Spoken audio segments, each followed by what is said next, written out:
News చూస్తున్నాం. రాజ్ తరుణ్ లావణ్య వ్యవహారానికి బ్రేకులైతే పడటం లేదు. రాజ్ తరుణ్ కి వాటితో విచారణ గడువు ముగుస్తుంది. రాజ్ తరుణ్ కు గడువు ఇచ్చి 2 రోజులు సమయం ఇచ్చారు. అయితే రాజ్ తరుణ్ 10 రోజులుగా హైదరాబాద్ లోనే లేరు. విచారణకు తన లాయర్స్ తో పాటు వస్తారని రాజ్ తరుణ్ చెప్పారు.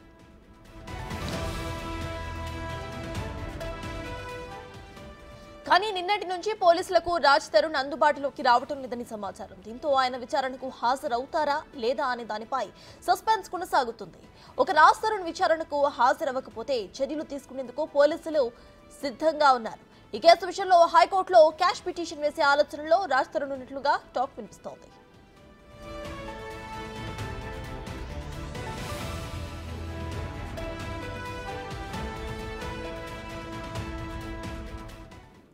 ఇదే విషయంపై పూర్తి డీటెయిల్స్ మా ప్రతినిధి రాణా అందిస్తారు. రాణా, చెప్పండి. ఇటు రాజ్ తరుణ్ మరియు లావణ్య ఎపిసోడ్ అయితే కొనసాగుతూనే ఉంది. అసలు కొలిక్ అయితే రావడం లేదు. రాజ్ తరుణ్ ఇంకా పోలీసులకి అందుబాటులో లేరని తెలుస్తోంది. ప్రెజెంట్ అప్డేట్స్ ఏంటి? అయితే పోలీసులు నెక్స్ట్ యాక్షన్ ఎలా ఉండబోతుంది?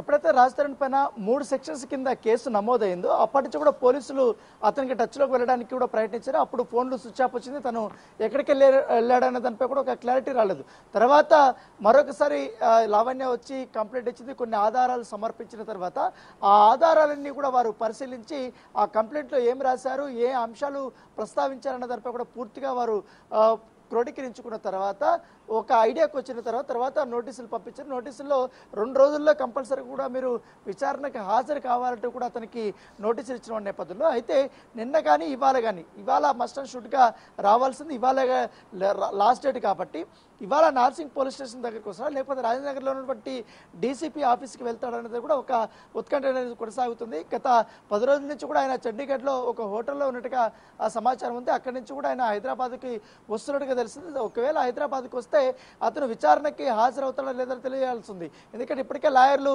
హైకోర్టులో ఒక క్వాష్ పిటిషన్ వేయాల్సినటువంటి పరిస్థితి ఉంది. ఎందుకంటే వారు క్వాష్ పిటిషన్ వేస్తే ముందస్తు అరెస్టు లేకపోతే ముందస్తుగా పోలీసు చర్యలు ఏమి తీసుకోకుండా ఉండాలంటూ కూడా వారు క్వాష్ పిటిషన్ వేయబోతున్నట్టుగా మనకు సమాచారం. దానికంటే ముందు ఇప్పటికే లావణ్య పైన కూడా ఒక ఫిర్యాదు కూడా చేయబోతున్నట్టుగా మనకు సమాచారం ఉంది. గతంలో కూడా సిపి దగ్గర ఈ అంశాన్ని ఆయన ప్రస్తావించినట్టుగా మనకు సమాచారం అవుతుంది. మరోవైపు మాల్వి మల్హోత్రా కూడా ఆ సిపి ఆఫీస్లోనే ఉమెన్ వింగ్ లో ఒక కంప్లైంట్ కూడా పెట్టింది లావణ్య పైన.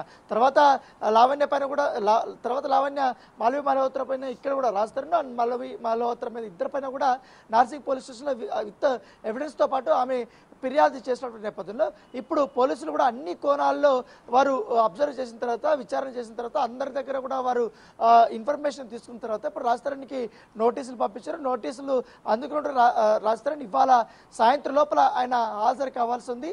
సో ఆయన వస్తాడా లేదని కూడా ఒక సస్పెన్స్ అయితే కనపడుతుంది. అయితే ఆయన మాత్రం గతంలోనే చెప్పాడు, పోలీసులకు నేను మొదటి నుంచి కూడా అందుబాటులో ఉన్న వారు ఎప్పుడు పిలిస్తే నేను వస్తాననేసి కూడా రాజ్ తరుణ్కి సంబంధించిన లాయర్స్ చెప్పినట్టుగా మనకు సమాచారం ఉంది. అయితే ఎట్టి పరిస్థితులను ఇవాళ రాజ్ తరుణ్ పోలీసులు ముందు హాజరు అవుతారు.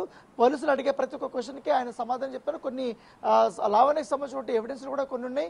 ఆమె చేసినటువంటి అసత్య ఆరోపణలకు సంబంధించిన వాటి అంతా కూడా కొన్ని ఎవిడెన్స్ సబ్మిట్ చేయబోతున్నట్టుగా మనకు సమాచారం ఉంది. సో దాంతో పాటు ఒక పక్క ఇక్కడ విచారణకు హాజరైన తర్వాత వెంటనే ఆయన హైకోర్టు కూడా తలుపు తట్టే అవకాశం ఉన్నట్టుగా మనకు సమాచారం ఉంది. మరోవైపు లావణ్య మాత్రం కంపల్సరీ కూడా రాజ్ తరుణ్ పైన చర్యలు తీసుకోవాలంటూ కూడా పోలీసుల పైన ఆమె రెగ్యులర్ గా కూడా ఫాలోఅప్ చేస్తున్నట్టుగా మనకు సమాచారం ఉంటుంది. నేను కంప్లైంట్ ఇచ్చి చాలా రోజులు అవుతుంది, ఇప్పటి వరకు కూడా ఆయన మీద ఎందుకు యాక్షన్ తీసుకోవటం లేదు అనేది కూడా క్వశ్చన్ చేసినట్టుగా మనకు సమాచారం. దాంతోపాటు ఇప్పటికే గత 10 రోజుల నుంచి కూడా ఈ ఎపిసోడ్ మీడియాలో కూడా ప్రముఖంగా కూడా అది ప్రచురితం అవుతుంది. ఇవి అనేక మాధ్యమాల్లో కూడా ఈ యొక్క ఇష్యూనే ట్రెండింగ్ లో ఉన్నటువంటి నేపథ్యంలో ఈ కేసు ఎట్టి పరిస్థితుల్లోనే పూర్తి స్థాయిలో టేకప్ చేయాలనే ఉద్దేశంతో సాల్వ్ చేయాలనే ఉద్దేశంతో కూడా నార్సింగ్ పోలీసులు కూడా ఉన్నటువంటి నేపథ్యంలో ఖచ్చితంగా ఒకవేళ ఇవాళ ఆయన ఒకవేళ వచ్చినాడనుకో, వచ్చిన తర్వాత ఆయన ఇచ్చే సమాధానాన్ని బట్టి ఫర్దర్ గా యాక్షన్ ఎలా తీసుకోవాలనే దానిపై కూడా ఆధారపడి ఉంటుంది. Right, thank you Rana.